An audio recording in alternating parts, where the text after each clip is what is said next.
Welcome everyone to MailFuzz TV. I am Peter and today I'm going to be talking about The Lost Room, episode 1. It is called The Key. So, spoilers for the episode, I guess. I guess I'll start spoiler free a little bit since it's at episode 1. But this is not a new show. This is from 2006 and this is a Patreon sponsored review, so thank you very much to Fletcher for making the pick. So this was presented in a couple of different formats, just in case there's some confusion, because there was some confusion when I was looking this up. But it aired in one way as 3 double episodes, 3 sort of 90-ish or so minutes without ads episodes. But it also aired as 6 parts, split into kind of hour-long slots, 45 minutes give or take for each part. That is how I am watching and reviewing it. So I am only doing the first 45-minute chunk here. That's how I have access to it.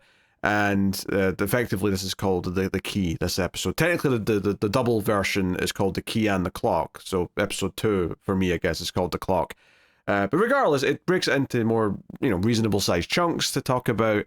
This is a Sci Fi Channel show, back when they were doing miniseries and limited series. And this is something that I don't think I had ever heard about until it was brought to my attention. For this. I don't think I ever stumbled upon it. I don't think I ever saw anything about it. I do recognize some of the people that are in it. Peter Krause is in here. Most people know him from 6 Feet Under. Chris Bauer's in here, who I mainly think of as being from The Wire, specifically season 2, but he's popped up in other things in the years since as well. He's one of those dependable TV actors when you want kind of like a normal looking dude to show up who's middle-aged. So he's in there, and also I didn't know about this until I started it, but Elle Fanning's name popped up, and I had a moment where I thought, wait, what age is she in this? And sure enough, she's the main character's daughter, and she's like, I don't know, 7 or something. I don't know. I'm bad with judging kids' ages, but yeah. But the premise though, like I didn't really know what it was, other than just a vague sense of mysterious sci-fi, supernatural something or other's going on. A mysterious room, as the title would imply. So I really don't know how much to say before I just say I'm going spoilers for the episode, but there is a mysterious room which can be accessed with this key, this magical key, the titular key of the episode, and it ends up falling in the lap of Joe Miller, who's the main character, detective character, and he's kind of discovering it along with the audience and finding out, what is this? So it's very much a mystery show with a surprising amount of lore, even by the end of this first part, honestly. I want to say, first of all, that when they started introducing some of the rules of how this key in the room works early on in the episode, I immediately asked the question, and by the end of the episode, the show actually did the thing I was asking about, and didn't necessarily answer the question per se, but, made a point of saying, hey, we're asking that too. We're going to explore that. So I think that's smart writing, because it's like immediately going, oh, people are going to have these ideas and questions, and that's exactly what we're going to do. That's exactly what this is going to be about. So yeah, props on that. So just generally speaking, I would say I liked it. I thought it was an interesting concept. There's definitely some stuff that's very of the time. This is a 2006 show, and it feels like it's from that era. There's kind of like a fast-paced TV quality to some of the moments in this, which I have a little bit of nostalgia for actually at this point, because it feels like we've moved so far away from this style of TV making. It does make a couple of moments feel a little bit cheesier than perhaps I would say is ideal, but I do think there's a bit of a charm to the way it feels. It feels kind of like a show that's from this time period that was exploring cool ideas and doing something that was kind of weird, without trying to take itself seriously and do right by its premise, but not necessarily trying to pretend that it's like prestige TV. I don't even know if the term prestige TV existed yet. Prestige TV itself definitely existed. I even just said, the main actor in this was in 6 Feet Under. Arguably, that's one of the first prestige TV shows. Not the first is probably Sopranos, if I was to guess without looking anything up. But just in terms of like us using that term, it didn't exist yet. No one was saying prestige TV in 2006. Everything tries to be that now. This was very much still kind of like firmly a cable TV show with a cheesy villain and some other things going on. And I definitely am not saying any of that as a negative. I'm not. I'm saying that I enjoyed this on the terms of what it was presenting itself to me. So, yeah, interesting premise that drip feeds a lot of stuff throughout this first 45-minute episode and really expands upon itself by the end of it. And it feels like there is a lot to learn. And because it is only these 6 parts, it does feel like, oh, we're going to get to a lot of this stuff by the end, and we're going to like explore it properly. So it's a sort of thing where I could easily, just based on this first episode, I could see how this, like, someone else could take this and be, oh, this is 5 seasons. We're going to do 5 seasons, slowly teasing everything they hint at in this first episode. I could totally see that. So so I'll just say spoilers from this point on for episode 1, for this first 1 hour episode, as opposed to the 2 hour version that combines. Honestly, I think it was maybe a 2 hour thing first and then split into 2, which is how I'm watching it. But either way, just to make it clear where I'm going up to. So yeah, the big thing for me this episode is they set up this key, and there's like a shady deal at the start of the episode between people, seemingly criminals, maybe. It's hard to tell, but it's got that kind of vibe to it where it's like, oh, we've got guns under our jackets and we're not trusting each other, that kind of thing. And they've got this key, and it's like a motel room key, and the person buying it whips out this little like portable door that he kind of makeshifts into, like it sort of folds out, and then it's like, I need to check it, I need to test it. And sure, we just see like a glowing light coming from behind the door when he opens it with the key. And this sort of leads into kind of what the key is that it's this effectively a magical key that regardless of what door you put it in, it will open a door to this motel room. And then once you're in the motel room, you basically just can say or think where you want to go, put the key back in the door to exit. You have to close it first, but once you've closed it, you can put the key back in, say I want to go home, I want to go to Italy, I want to go, maybe more specific than that, open it, and you'll have a portal effectively. So, and that's how it's presented right away. The first character who ends up with the key is this someone who was there at this scene, which ended with like the villain of the series presumably showing up and killing a lot of the people there because he wants the key. And has a mysterious pen that he keeps clicking, and we don't really know what he does with the pen up front, but when we see the crime scene afterwards, like the people who were there are like burned alive, but their clothes are completely fine, and they're also kind of like half in walls and stuff like that. Like one's like half out of a wall, the other one's like falling through the floor, but the floor looks fine around them. It's just kind of like that one area is kind of like opened up for them. So it's kind of a weird visual, which just kind of sets you up in a cool, mysterious kind of vibe. But this guy is on the run. This sort of young guy that the main character does know from his past, who's this sort of kid who's got like a bad family, but he likes this kid, and he's disappointed he may be involved with this. But he's chasing this kid down, and this kid just uses the key as a get out of jail free card, where he goes into a door, goes out the other side of the motel or whatever, and like just to get away from the police, to get away from people chasing him. And he does this multiple times. It's just a portal the way it's used at first, and that's already pretty interesting. It's already pretty powerful. This key can give you a portal to basically anywhere you want to go. But once this guy does show up after he gets shot by some mysterious other bad guys, he ends up at the policeman's house, Joe's house, and dies effectively in his arms, and Joe ends up with the key. And when Joe tries the key, we actually get to see the motel room, and he goes into the room and looks around, and it's bright daylight out the window, and there's a big motel sign out there. And he looks around, and it's just kind of empty and weird and serene. And then when he goes back to open the door again to go back out, like he opens it, and there's a couple of different places. One's like a group of bikers who are just kind of hanging out. One's another place. And he then says, okay, I want to go home. Like he says it out loud, I'm going home. And he does, end up back in his own hallway from his closet. And then he gaslights his daughter, who kind of caught him coming out and said, what's in there? And he opens the door just normally and says, look, it's just the closet. You're just dreaming. Go back to bed. She's too smart for this, though. Young Elle Fanning puts this together and already starts to test the rules of this thing the next day, which I liked. I liked that they started exploring the ideas and testing the rules, and it's even a kid and her thinking that starts looking at it in a different way. Because what this testing does is that it immediately starts getting our brains going as to how this place works. because something that never occurred to me when we first went into the room with Joe is the daughter says, oh, like stuff is going missing in the magic room. And he's like, what do you mean? And we see her put a stuffed toy inside the room, throw it in, shut the door, and then open it again, and it's not there. The room's just kind of perfectly still, like it is every time you go into it. And it's almost like every time you open the door, it's like a new version of the room or a new instance of the room. Whether or not you want to say that's like, oh, every single time you do it, you're creating a new pocket dimension where this room exists, so it's not always the exact same room again, or whatever. Like, where is the stuffed toy going? And immediately, as soon as this is brought up, right, because she even goes in and messes up the bed a little bit, and then they close the door, open it, and the bed's all perfect again. So every time they open the door, when you've not been in there already, it's like a new instance of the room. And that's interesting, but the more interesting part is immediately I had the question in my head, well, what if a person's left in there? Where do they go? Isn't that an issue? Are they lost in some sort of timey-wimey multiverse bubble or something? Like, what happens then?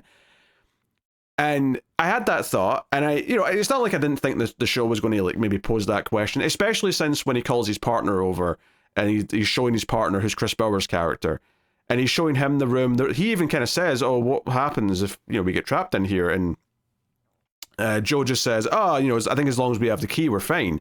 So it's okay, yeah, as long as you have the key to get back out, you can get back out into the regular world. But again, reiterating that, just in case you didn't think that from the stuffed toys, because I don't think everyone will necessarily jump to that thought, this scene makes it explicit. Think about the idea of a person being in here without the key, and what happens to them when the room gets reset. Do they just blink out of existence? Do they go somewhere? Do they all these different versions of the room that have been opened ever since people started using this key? Are they all just, floating in some weird hyperspace or something? Like, what's going on here? So that's really interesting, right? But there's running water, there's other stuff, they look at the room, and they even play it for laughs a little bit, where they seem to go to like the track or something, and they come back as if they've been having fun in a different country, in Cuba even, because he's got Cuban cigars, and it's played for almost like a silly joke thing, which is not a complaint. Like, I think it makes sense that they would sort of see the fun potential of having this like instant portal to anywhere on the planet that they want to go. There's a lot of usefulness in that just on its own, without the idea of like the room itself. But that's only just the start of the lore, though. So the things that we've established so far is the key in the room, right? And it's like, okay, what is this room? What is this motel? It doesn't seem to actually exist, at least as far as he can tell. The other big thing, though, is that when he's dropping his daughter off at the hospital for a thing, and we'll talk about his personal life a little bit separately, but he runs into this other character, who it turns out to be named Wally. But Wally has this, I didn't even see what it was at first, it was just like a ticket of some kind. It turns out to be a bus ticket. But he has this bus ticket that he just sort of taps like the nurse on the head with, and this nurse just disappears. And Joe sees this, and he's like, wait, that's another weird object. What's going on here? And he tries to confront this guy, Wally, and Wally taps him on the head with the bus ticket, and he vanishes, and we see him falling out of the sky somewhere else, and he lands safely. He doesn't get hurt, but it's maybe uncomfortable. But he lands on the road somewhere out in the countryside, in some other part of the country, and the nurse character's there, confused as to where he is, and he sort of looks around. But obviously, luckily for Joe, he's got this magic key that he can teleport with, so he just like finds this derelict house like nearby and uses that to get back to the hospital. And again, this is played for kind of some laughs, where he has to try it multiple times, where when he tries to like jump Wally again, Wally just taps him in the head with a bus ticket. And he's able to do it 3 times, and then the third time, we stay with Wally rather than follow Joe, so that when Wally's in the elevator and the elevator door opens, Joe's just waiting for him and punches him. And this actually leads to our biggest like exposition lore dump of the episode, and kind of expands things quite considerably. Is, they go to the diner and Joe's asking questions, reveals he's a cop, so on and so on. And it turns out that the key and the bus ticket both come from the room. And there's actually a whole list of items that come from this room, and all of them do something different. He describes like a pencil that makes pens, I think is what he said. He talks about what was the other one he talked about? I don't know, but there was a couple of like funny, funky ones that it was like some are useful, some aren't so useful. But the key, which can teleport you anywhere, is very useful. And there's a lot of belief systems as to what this room is or what these items are. And I can't remember the order this all comes up, but it's like Joe's asking, well, what happened to this room? What happened in there? What caused all this? And Wally at least seems to think that it was something very bad. Like something very bad happened there. But there's a lot of different thinking as to what it is. Like, and this sounds like he's describing the people who are looking for the items, because he's talking about a lot of dangerous people want to like get all of the items, like collect them all for whatever reason. And obviously the one that we have seen is this villain at the start of the episode who we know is actively hunting the key.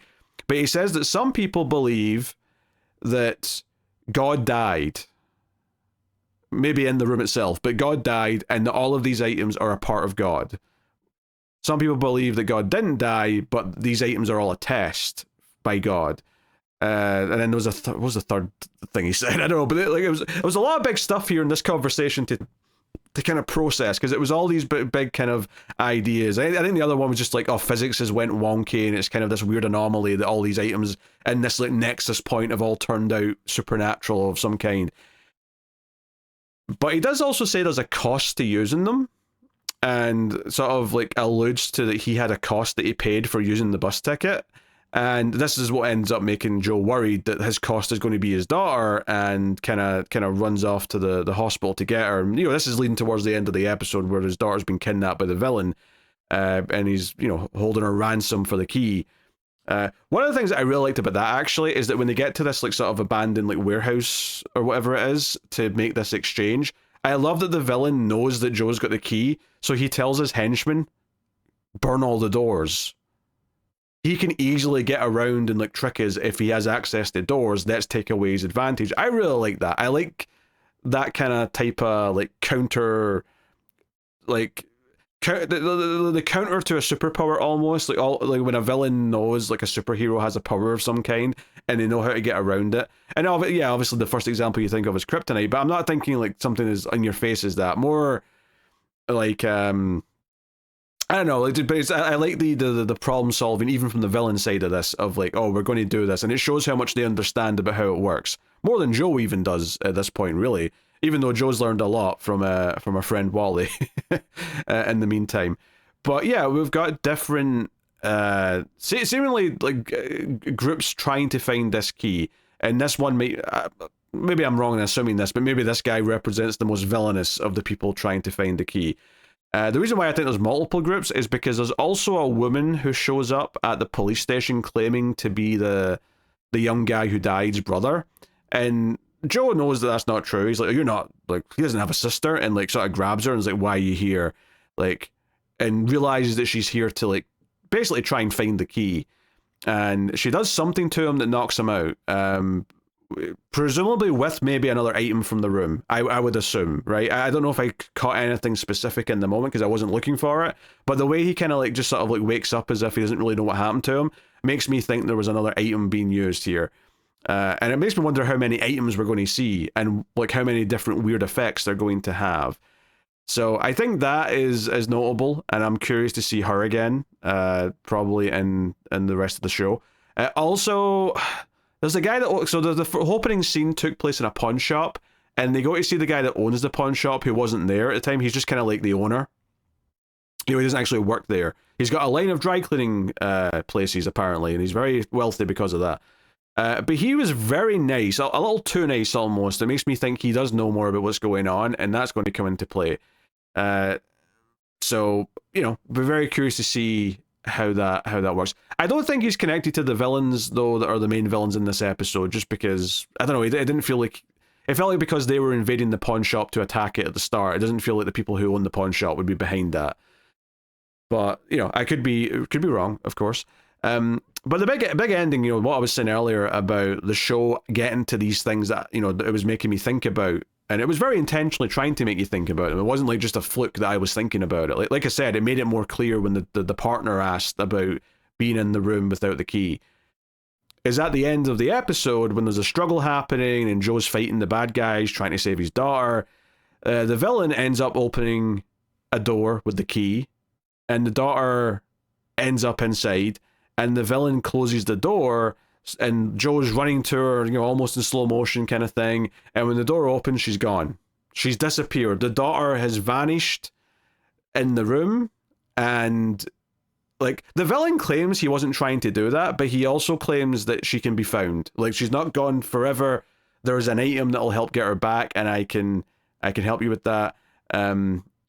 But then there's like more commotion, like the other henchman, because Joe, like, kind of like defending himself, uses the guy's pen on like one of the henchmen, so one of the henchmen dies, and Joe ends up running into the room at the end. The one thing that I was a little unclear on at the end, though, is I'm not actually entirely sure at the end of this first part who has the key at the end, because it felt like the villain had the key, because it looked like they opened the door again to look in, and they saw the light and saw that Joe wasn't there, which means they must have had the key. But it also felt like Joe threw the key at the wall once he was inside the room, so I'm not like, I think the villain has it, but there was a little moment with Joe where I'm like, wait, does he have the key? Because if he doesn't have the key, then he's also in here, and the room's going to reset. So is he in his own little pocket dimension in here? How's he going to deal with this? Can he get out of the room? Does he have to wait until like whoever has a key opens the door? Well, no, that wouldn't be the way it works, because if that's the way it worked, then when they opened the door before, they'd have found things in there that were already in there, or people that were already in there. We've already established that when someone opens the door again, it's like a completely fresh room with nothing in it from before. So it's not going to work like that. But what if the door does open, someone opens it and he is still in there, then it maybe suggests there's maybe some certain conditions where eventually, like maybe sometimes the room you go into is one that was created like 800 doors ago or something. I don't know. I'm just throwing things out there. But I think the big thing for me here was how rich the lore already was by the time we got to the end.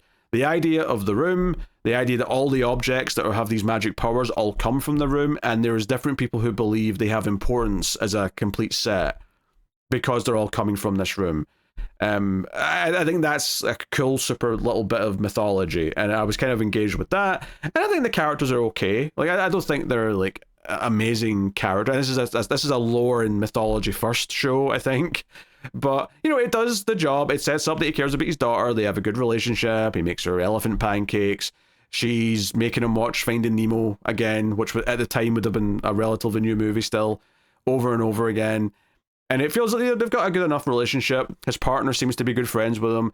It's nothing super in depth, but it's decent enough to like just be good, work for what the rest of the show is doing.